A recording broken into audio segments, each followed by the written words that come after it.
ನಾ ಎಷ್ಟು ಕನ್ಸಿಸ್ಟೆಂಟ್ ಆಗ್ತೇನೆ ಅಂತಂದ್ರೂ ಖರೆ ಗೊತ್ತಿದ್ರಕ್ಕಿಲ್ಲ. 2ನೇ ದಿವ್ಸ ನಾನು ಇವತ್ತು ವ್ಲಾಗ್ ಮಾಡೋದು. Appreciate my self. ಆಲ್ಸೋ ನಾ ಮಾತಾಡೋದಕ್ಕೆ ನನ್ನ ವೀಡಿಯೋಕ್ಕೆ ಏನೂ ಸಂಬಂಧ ಇಲ್ಲ. ನನ್ನ ವೀಡಿಯೋದಾಗೇನೋ ಬೇರೆನೇ ಆಗತೈತಿ, ನಾ ಮಾತಾಡೋದೇನೋ ಬೇರೆ. ಆಲ್ಸೋ ನಾ ಇದನ್ನೀಗ 2 ನಿಮಿಷ ತನಕ ಕಂಟಿನ್ಯೂ ಮಾಡ್ಬೇಕು ನಾ ಏನು ಮಾತಾಡತ್ತೀನಿ. ಎದಕ್ಕಂತಂದ್ರೆ ವಾಯ್ಸ್ ಓವರ್ ಮಾಡೋದು ಉಪಯೋಗನೇ ಇಲ್ಲ. ಯಾಕಂದ್ರೆ ವಿಡಿಯೋ ಒಳಗೆ ನೀವು ನೋಡಾತೀರಿ ಆಲ್ರೆಡಿ ಏನಾಗತ್ತೈತೆ ಅಂತ ಹೇಳಿ. ನಾ ಅದನ್ನ ವಾಪಸ್ ರಿಪೀಟ್ ಮಾಡಿ ಹಿಂಗಾಗತೈತಿ ಅಂತ ಹೇಳೋದು ಉಪಯೋಗ ಇಲ್ಲ. ಆಮೇಲೆ ನನ್ನ ಡೈಲಿ ವ್ಲಾಗ್ಸ್ನು ಆಲ್ಮೋಸ್ಟ್ ಸೇಮ್ ಇರ್ತಾವೆ. ಎದಕ್ಕಂತಂದ್ರೆ ನಂದು ರೂಟೀನ್ ಐತಿ, ಒಂದು ಸ್ಕೆಡ್ಯೂಲ್ ಐತಿ. ನಾ ದಿವಸ ಮೋಸ್ಟ್ಲಿ ಅದನ್ನ ಫಾಲೋ ಮಾಡ್ತೀನಿ. ನಡಕ್ಕೆ ಎಲ್ಲೋ ಇನ್ ಬಿಟ್ವೀನ್ ನಾನು ನಮ್ಮ ಮನೆಗೆ ಹೋಗ್ತೀನಿ, ದ್ಯಾಟ್ ಇಸ್ ಧಾರವಾಡ. ನಾ ಟ್ರಾವೆಲ್ ಮಾಡ್ತೇನೆ, ಆಮೇಲೆ ಬೇರೆ ಕಡೆ ಟ್ರಾವೆಲ್ ಮಾಡ್ತೇನೆ. ಸೊ ಆ ವ್ಲಾಗ್ಸ್ ಒಳಗೆ ಏನಾರ ಸ್ವಲ್ಪ ಇಂಟ್ರೆಸ್ಟಿಂಗ್ ಆಗ್ಬೋದು. ಅದು ಬಿಟ್ಟರೆ ಐ ಡೋಂಟ್ ನೋ ಏನು ಇಂಟ್ರೆಸ್ಟಿಂಗ್ ಆಗ್ತೈತಿ ಏನು ಬಿಡ್ತೈತಿ. ಆಮೇಲೆ ನನ್ನ ವೀಡಿಯೋಸೋಗಿ ಆಲ್ಮೋಸ್ಟ್ ಏನೋ ಎಸ್ಥೆಟಿಕ್ ಇರೋದಿಲ್ಲ. ನನ್ನ ಸೇಮ್ ಅವ ಬೆಕ್ಕ ಅದನ್ನ ತಿನ್ನೋದು, ಅದನ್ನ ಜಿಮ್, ನಂದು ಇದೇ ಇರ್ತೈತಿ. ಎಸ್ಥೆಟಿಕ್ಸ್ ಅಂತೂ ದೂರ ತನ ನಿಮಗೇನೂ ಕಾಣಂಗಿಲ್ಲ.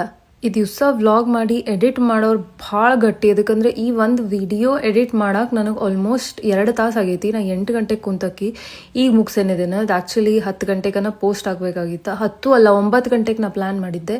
ಪೋಸ್ಟ್ ಆಗೋದಿದ್ದು 10:45 ಆಗ್ಬಿಡ್ತು.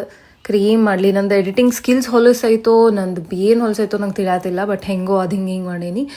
ಐ ಹೋಪ್ ನಾ ಬೆಟರ್ ಆಗ್ತೀನಿ. ದೇವ್ರಿಗೆ ಗೊತ್ತು ನಾ ಎಷ್ಟು ಕನ್ಸಿಸ್ಟೆಂಟ್ ಇರ್ತೇನೆ ಇನ್ನೂ ಎಷ್ಟು ದಿವಸ ತನ ಅಂತ ಹೇಳಿ. ಬಟ್ ಈಗ ಎಷ್ಟು ದಿವಸ ನಡೀತೈತಿ ಅಷ್ಟು ದಿವಸ ಅಂತೂ ಮಾಡ್ತೇನೆ. ಆಮೇಲೆ ನಂಗೆ ಆ್ಯಕ್ಚುಲಿ ಗೊತ್ತೂ ಇಲ್ಲ ಮಂದಿಗೆ ಸೇರಾತೈತೋ ಇಲ್ಲೋ ಅಂತ ಹೇಳಿ. ಬಟ್ ನನಗೇನು ಮಾಡೋದೈತಿ ಅದನ್ನಂತೂ ನಾ ಮಾಡ್ತೇನೆ, ನೋ ಮ್ಯಾಟರ್ ವಾಟ್. ಬಟ್ ನಾ ಕ್ವೆಶನ್ಸ್ ಕೇಳಿದಾಗ ನಂಗೆ ಭಾಳ ಮಂದಿ ನೀನು ಡೈಲಿ ಆಕ್ಟಿವಿಟಿ ಕೇಳಿದ್ರೆ. ಸೊ ಐ ಹೋಪ್ ಅವ್ರಿಗೆ ಅಟ್ಲೀಸ್ಟ್ ಸೇರಾತೈತಿ. ಯಾರಿಗಿಲ್ಲ ಅಂದರೆ ಅಟ್ಲೀಸ್ಟ್ 2-3 ಮಂದಿಗೆ ಸೇರಿದ್ರು ನನಗೆ ಖುಷಿ ಆಗ್ತೈತಿ. ನಿಮ್ಮ ಖುಷಿ ನನ್ನ ಖುಷಿ ಎಲ್ಲರೂ ಖುಷಿ. ನೋಡೋಣಂತ ಏನಾಗ್ತೈತಿ, ಎಷ್ಟು ದಿವಸ ಆಗ್ತೈತಿ. ಆಮೇಲೆ ಏನಾರು ಬ್ರ್ಯಾಂಡ್ಸಿದ್ದು ಕೇಳೋದಿತ್ತಂದ್ರೆ ಸೀದಾ DM ಮಾಡಿರಿ. ಅದಕ್ಕಂದ್ರೆ ಯಾವ ಬ್ರ್ಯಾಂಡ್ಸು ನಂಗೆ ರೊಕ್ಕ ಕೊಡತ್ತಿಲ್ಲ. ಸೊ ನಾ ಕಾಮೆಂಟ್ ಒಳಗೆ ಯಾರಿಗೂ ಏನೂ ಹೇಳತ್ತಿಲ್ಲ. Thank you.